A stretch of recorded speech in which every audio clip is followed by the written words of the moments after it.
नमस्कार दोस्तों, मैं हूं आपके साथ कृपा शंकर शर्मा और आज बात हो रही है हेल्थ की। यानी कि बात हो रही है ऐसे मुद्दे की जो सीधे तौर पर आपसे जुड़ा हुआ है और आपकी पूरी दिनचर्या को सीधे तौर पर प्रभावित भी करता है। देखिए, लगातार समय बदल रहा है और समय के साथ में भागदौड़ भरी जिंदगी में कोई वर्किंग होता है, कोई घर संभालती हैं, कोई लेडीज़ की हम बात करें तो जो घर संभालती हैं या फिर दोनों काम उनको होते हैं, वर्किंग भी है, घर भी संभालते हैं या फिर तीनों काम यानी बच्चों को भी संभालते हैं।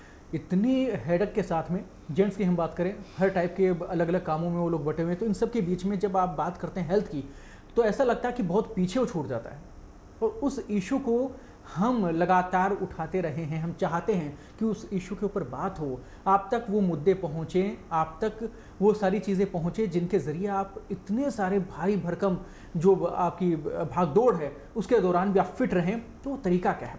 तो चलिए आज बात करेंगे इंटरमिटेंट फास्टिंग की, यानी कि जिसे आप सीधे तौर पर आईएफ भी कहते हैं। कैसे इसके ज़रिए हम अपने आप को आगे बढ़ा सकते हैं, कैसे लोग इसे अपने जीवन में शामिल करते जा रहे हैं और आखिरकार इसके फ़ायदे क्या है, क्या इसके कोई नुकसान भी हैं। तमाम विषय है, लेकिन उन सब के लिए आप चिंता ना कीजिए क्योंकि उनके लिए एक्सपर्ट आज हमारे साथ में मौजूद है। बात करें अंजलि फाटक जी की। अंजलि फाटक जी, बहुत बहुत स्वागत है आपका। नमस्कार। आज इस पूरे कार्यक्रम में अंजलि फाटक जी से हम बहुत सारे सवाल पूछेंगे, बहुत सारे सवालों के जवाब भी वो देंगे और सबसे महत्वपूर्ण बात यह है कि लगभग जो भी इस पूरे आईएफ प्रोसीजर को लेकर, इस पूरे उपवास को लेकर, इस पूरे व्रत को लेकर जो भी आपके दिमाग में आज तक के सवाल चले, उन सब का जवाब आपको इस कार्यक्रम में मिलने वाला है। आपको पहले मैं बता दूं अंजलि फाटक जी के बारे में। अंजलि फाटक जी आहार विशेषज्ञ हैं। क्लिनिकल न्यूट्रिशन में आपका 25 वर्ष से अधिक का अनुभव है। आप न्यूट्रिशन में पीएचडी कर चुकी हैं। इसके साथ ही आप योगा और वेलनेस एक्सपर्ट भी हैं। Nutrition society of India, Indian dietetics association Jaipur chapter की भी आप लाइफ टाइम मेंबर हैं। बहुत सारी उपलब्धियां आपके साथ में जुड़ी हुई हैं। इसके साथ हमारे साथ में भी लगातार ये जुड़े रहते हैं, अलग अलग हेल्थ इश्यूज़ को लेकर हम इनसे बात करते रहे हैं।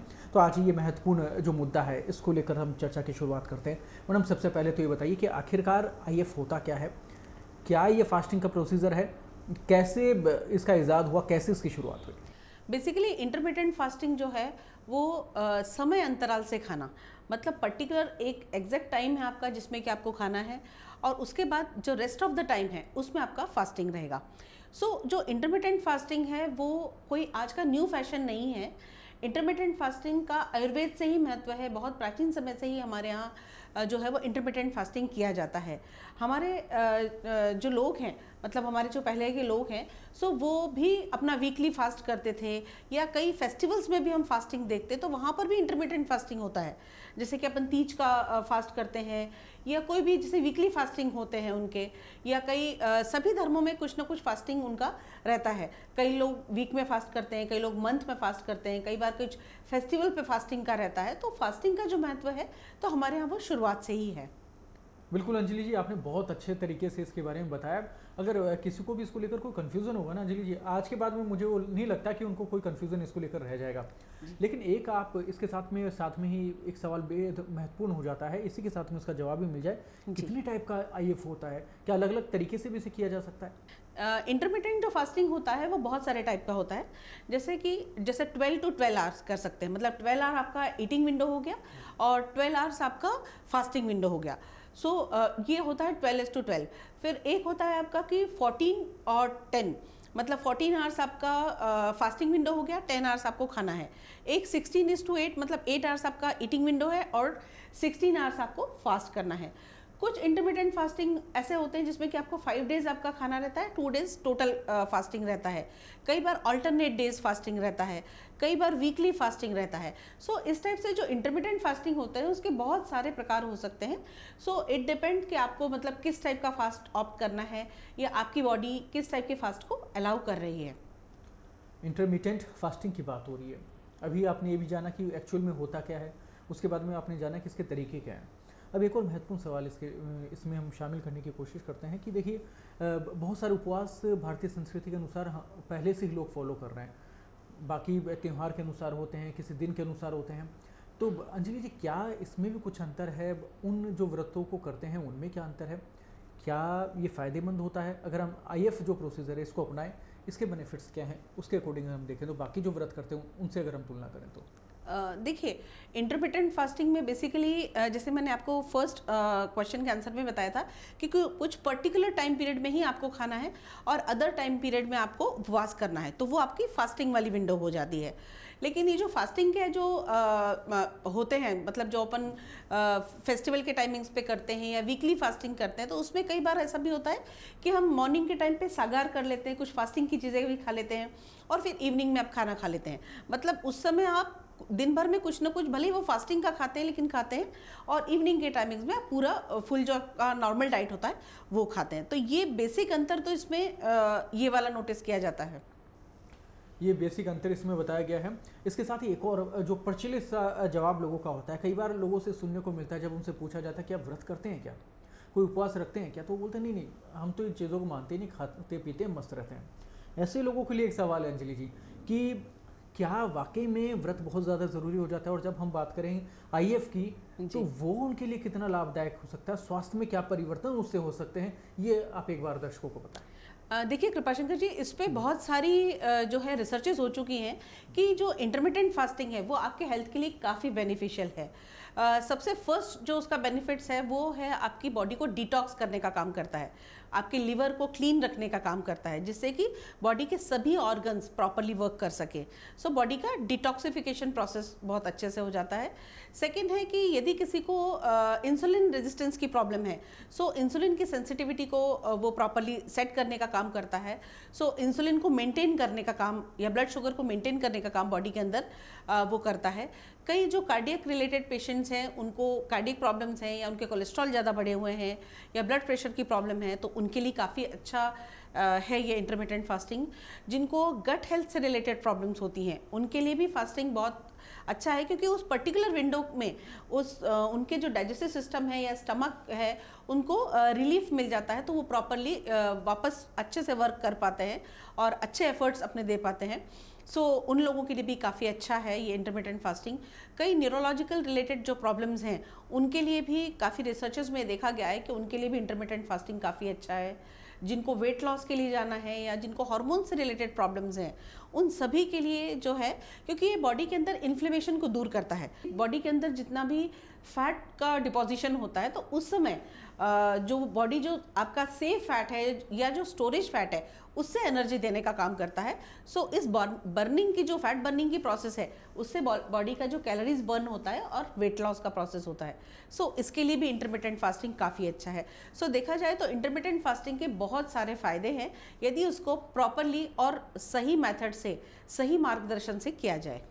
इंटरमिटेंट फास्टिंग की बात हो रही है, अब एक और महत्वपूर्ण सवाल इसमें मैं शामिल करना चाहूँगा। देखिए, इंटरमिटेंट फास्टिंग के लिए आजकल लोग बढ़ रहे हैं, उपवास करना चाह रहे हैं, ऐसा ट्रेंड में भी कहीं ना कहीं आने लगा है जी। लेकिन क्या इसका नुकसान भी होता है?